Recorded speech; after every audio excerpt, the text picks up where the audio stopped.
Hi friends, it's Belinda here from Be Making Joy, and welcome to my channel. This is episode 12 of What Brings Me Joy, where I come to you about every second week from my home in Calgary, Alberta, to share with you my knitting projects, maybe a sneak peek at some of my designs, and a little bit about my life. This is Tuesday, July the 18th. I'm recording in the morning. This episode should be posted at midnight, so you'll be watching it on Wednesday or later, so happy Wednesday. I have in this episode one finished object to show you, some progress on 3 whips to talk about, and 2 new cast-ons. So that will bring my whip count up to 10. I also received my color of the month from Ancient Arts Yarns, and I bought a yarn at a pop-up sale. And we're still working on our Pokemon yarn calendar box. We're still recording a video each day with my daughter narrating in the background. So I will show you our box of acquisitions so far. Excuse me. Let's get started with that finished object. I told you last episode that I was going to join the Sock Week 2023 challenge put on by Nitty Natty of Love and Stitches. Well, I managed to complete 2 socks. The challenge was to see how many socks you could complete in a week, and each sock was an entry. And I finished the second sock at half an hour to spare before the end of the week, and then I forgot to enter it. But that's okay. I didn't do it for the competition, for the prizes, just for the fun of it, for the motivation. The first sock I finished in 4.5 days. The second sock took me 3.5 days. The pattern is the Vanilla Sock by Kay Litton, the Crazy Sock Lady, who also does a summer sock camp. It's a cuff down pattern with a heel flap and gusset construction. And it fits me quite nicely, so I'll pop up a picture here of them on my feet.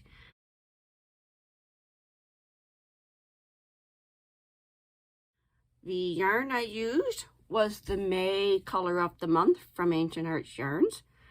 If you want details on the inspiration of this, you can look at episode 8. It's called The Wreck of the Merry Rose.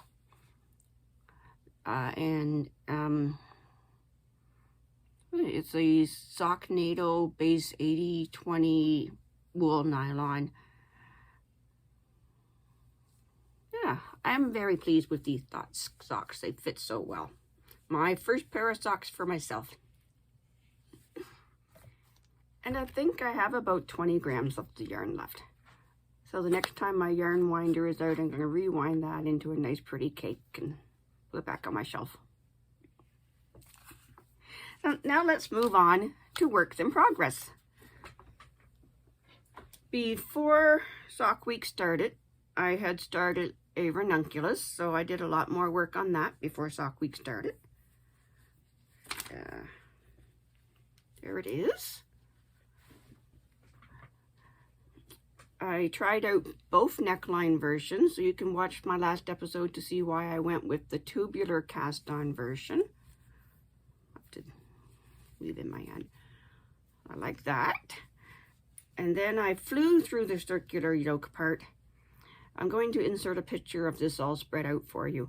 It's every row is a different stitch, so you need a row counter or some way of keeping track of your rows. But it's the Ranunculus pattern, by the way, by Midori Hirose.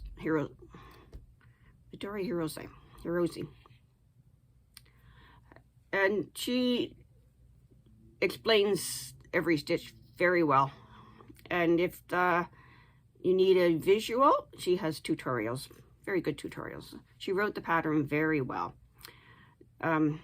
This neck shaping is unique to me. She uses short rows both in the back and in the front. I am still wondering why not just the back? But I'm guessing that keeps the shoulders close to the neckline. That probably will help to keep it up on the shoulders, especially for the larger neck sizes. It's on Try It On tubing, so let's put it on for you. So now I'm at the point where I need to decide what size I'm going to make, because there's a few more raglan increases before it splits off for the body and the sleeves. And size 1 and size 2 both have the same sleeve circumference, a 35 centimeter, which is 13.5 inches for the sleeve.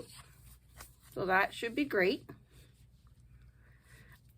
And then the bust circumference for size 1 and size 2 have a difference of 6 centimeters, a 2.5 inch difference between the sizes.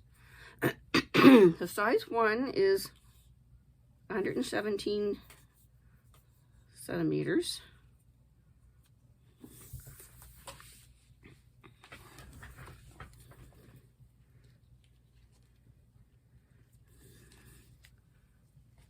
Nice and loose. And then the next size, like I said, is another 6 centimeters more than that, 123 centimeters. So, like I said before, I don't really want it super baggy, so I'm going to do size 1.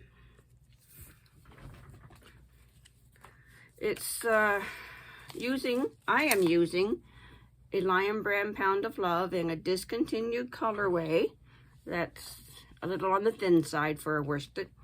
And I had to go up to a 6.5 millimeter needle, a US. I'm sorry, I didn't look up what the US size is for that. And a 6.5 millimeter needle is what I needed to meet gauge. So the math is all perfect.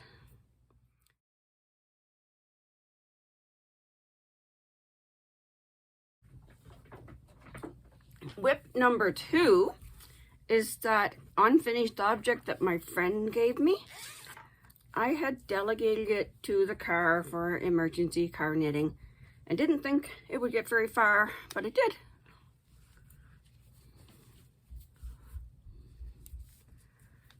So it's coming along. I think one more stripe and I'll have to figure out how I want to decrease the crown. I guess I could start decreasing now. Yeah, I'll have to count stitches and decide how I'm going to decrease the crown. Do I want a beanie? Yeah, I think it would look like best as a beanie because it's nice and snug. So probably at the end of the yellow, I'll start decreasing. And you'll have a green crown. Yeah, that's it. The other whip that I promised to show you is my 2023 temperature scarf.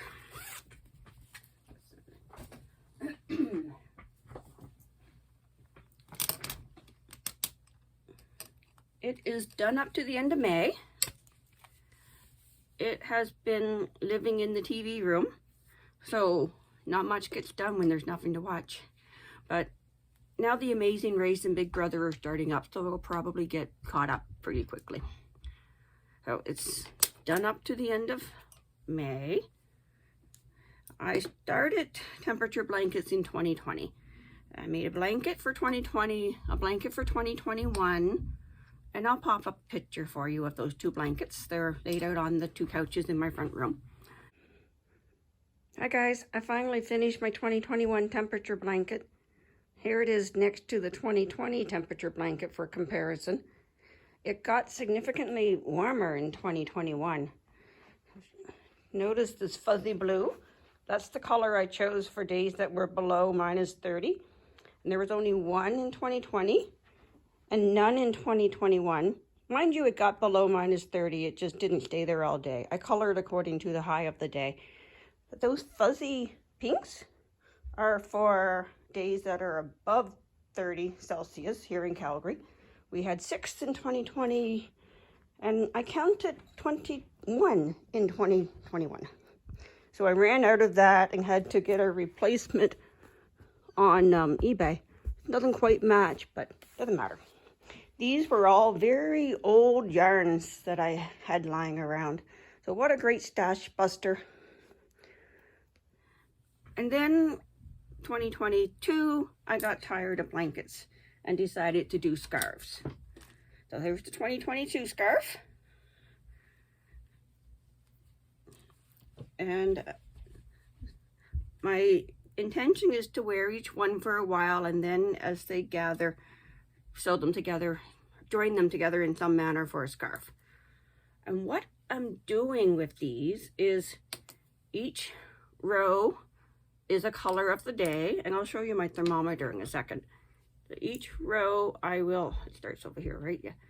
I leave a tail, I knit across with the color, and then I leave a tail on the other side. And then the next row I'll come back over here and do the same thing. And then I am tying the tails together to secure them. Each one is tied to its neighbor. And then I'm just leaving them like that because it rolls in on itself nicely. So as a scarf, I'll wear it like that. And then when I go to join them together into a blanket, I'll use those tails, those fringes, to probably tie knots all the way up. We'll see. So that's where that stands. I was going to show you the temperature thermometer. Where'd it go? There it is on the floor.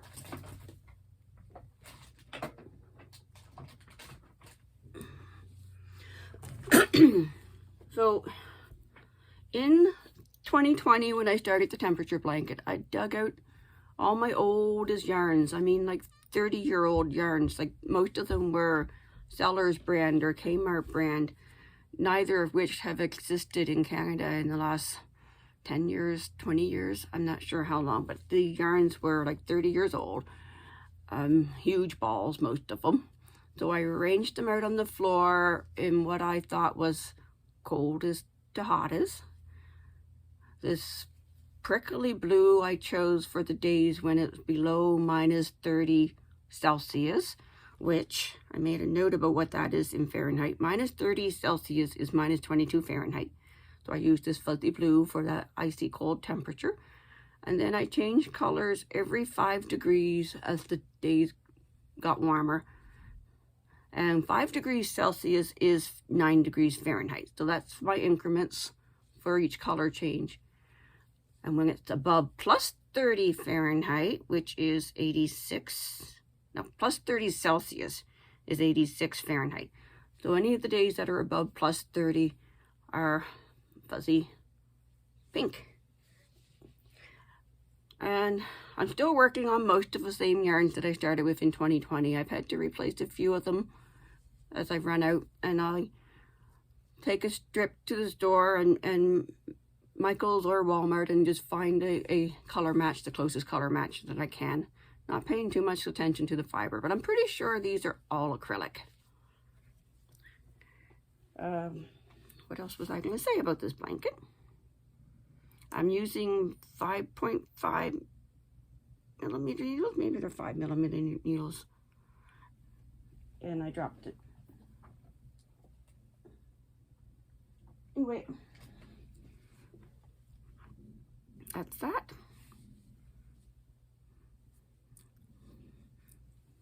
No, oh, yeah.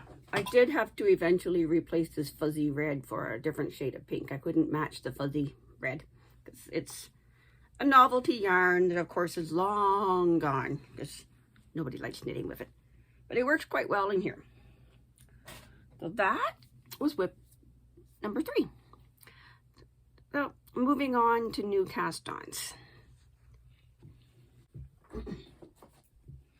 I have cast on another water bottle holder with the cell phone pocket, a pattern that I've released recently.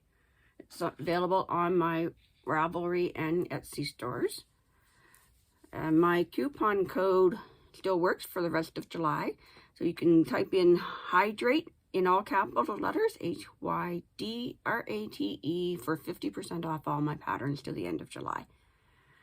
These are done on 4.5 millimeter needles using worsted weight yarn. I would recommend cotton or acrylic.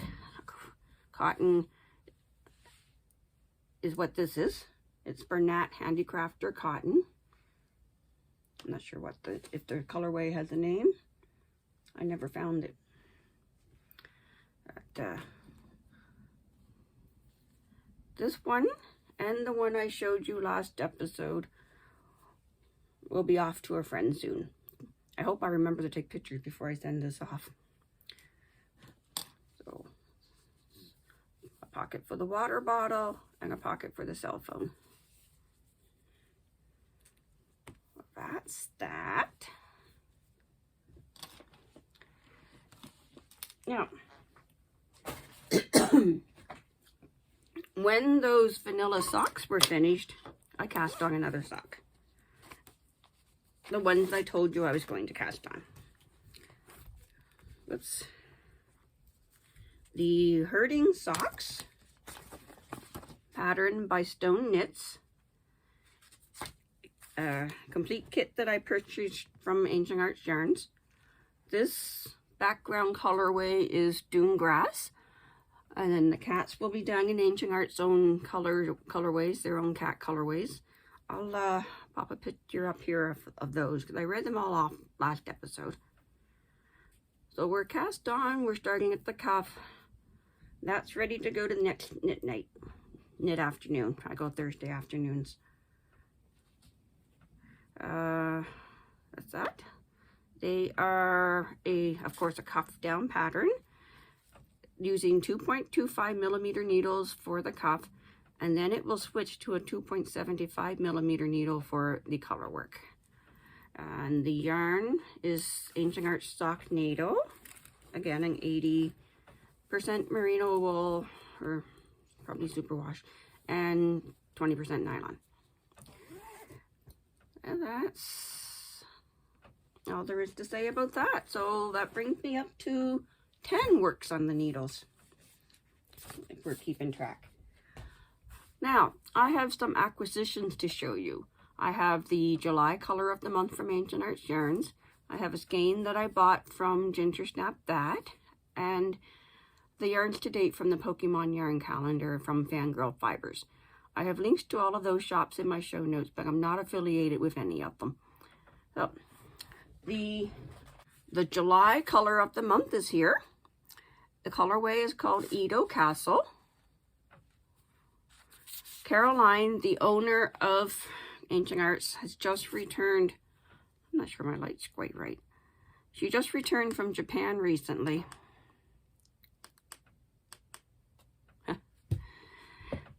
And was inspired by Edo Castle. So I will read you her notes. The July color of the month is inspired by my trip to Japan and is called Edo Castle. It's a stunning place to visit with an amazing history. Edo Castle was built by Tokugawa Ieyasu, who emerged as the most powerful daimyo, feudal lord, in the country after the Battle of Sekigahara in 1600. She always challenges my pronunciations with these. In 1603, the emperor made Yisago shogun. As shogun, Yisago was allowed to establish his own government, and instead of moving his residence and military headquarters to the capital of Kyoto, where the emperor lived, he turned the small fishing village of Edo into his stronghold. The new shogun used the construction of Edo Castle to keep the wealth and power of the lesser daimyos in check by requiring them to supply both building materials and labor in proportion to their own level of wealth. The wealthier the daimyo, the larger the stones and the more in number that were required. The less wealthy daimyos had to supply labor for flattening the site and digging the large moats. It took 36 years to complete, from 1603 to 1639, and the end result was a walled city that included separate enclosed residences for the daimyos, merchant districts, entertainment districts, parks and gardens, and a system of roads, bridges, canals, moats, and watchtowers for defense. The castle was surrounded by an outer moat that was estimated to be 16 kilometers, 10 miles long, and inside that a stone wall which had 36 guarded gates. It is estimated that by 1650 the population of Edo Castle was 300,000. However, a massive fire in 1657 burned through the castle, killing approximately 1/3 of the inhabitants. Parts of the castle were rebuilt, and efforts were made to reduce the likelihood of another fire. By 1720, the population reached 1 million, making it the largest city in the world at that time. In 1868, the Tokugawa surrendered power to the imperial family in what is known as the Meiji Restoration, and the emperor made Edo the center of power and renamed it Tokyo. That's very interesting. That's a lot of stuff I did not know. So there, I will pop up some pictures from Caroline's Ancient Arts email to the subscribers of Edo Castle and its grounds.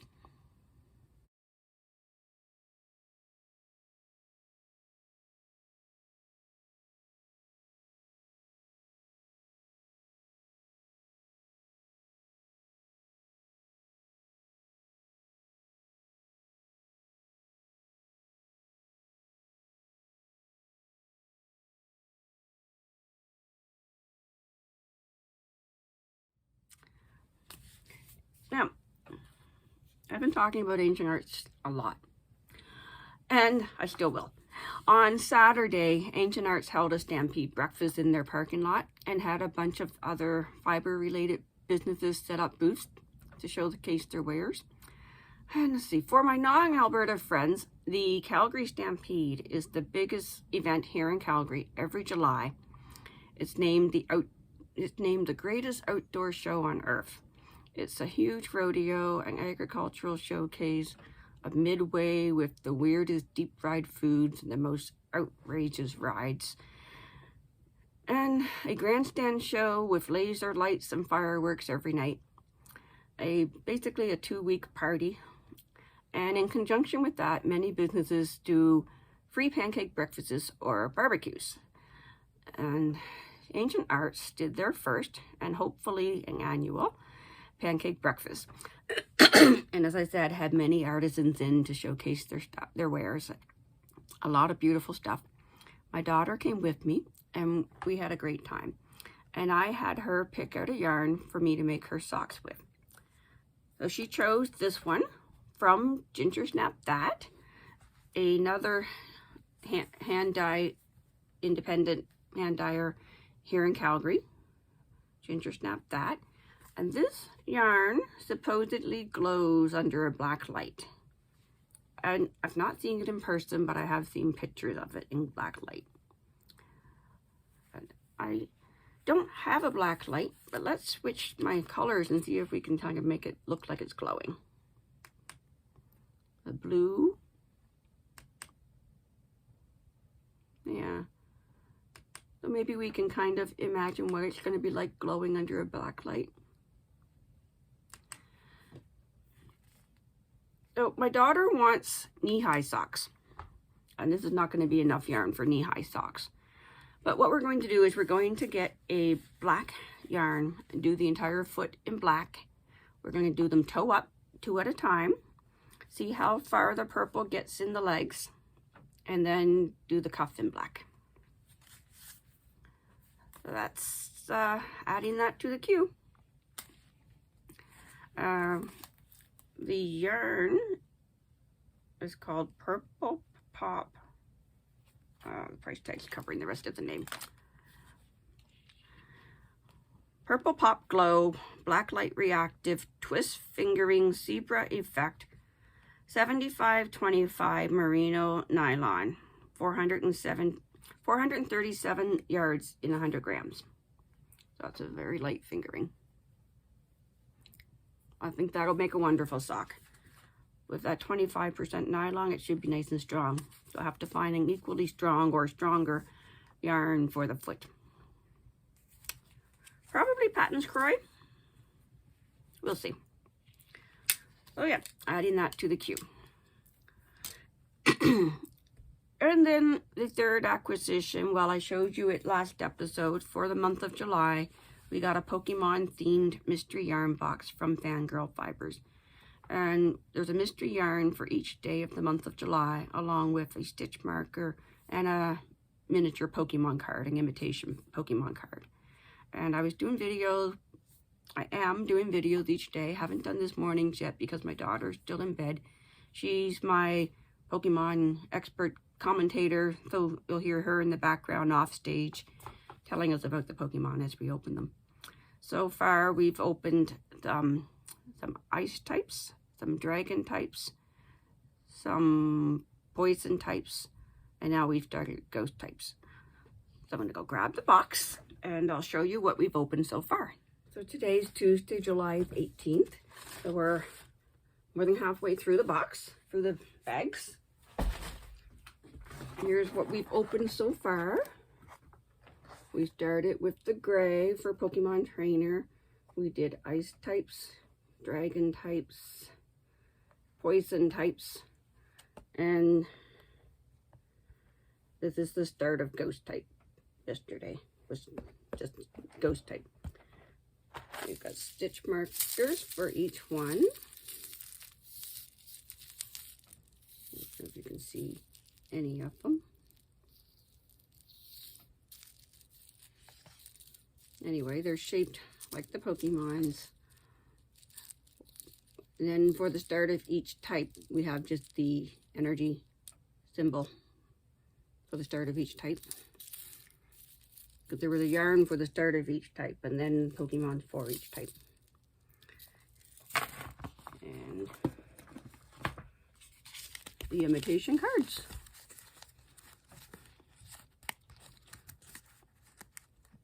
So I've been labeling them. I've been taking pictures. I've been trying to keep everything in order. The stitch markers are in order on my stitch holder. The yarns are in order in the box. And I still think we're going to make a cape out of them for my daughter.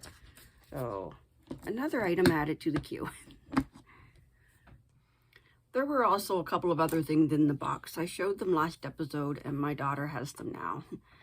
My daughter, you might notice, is maybe getting a little bit spoiled because she's the only one left at home now. I have 3 daughters. The youngest still left at home. The oldest lives in Banff. The middle child lives in Edmonton. They were all home a few times in the last couple of weeks. So I'm going to chatter a little bit here.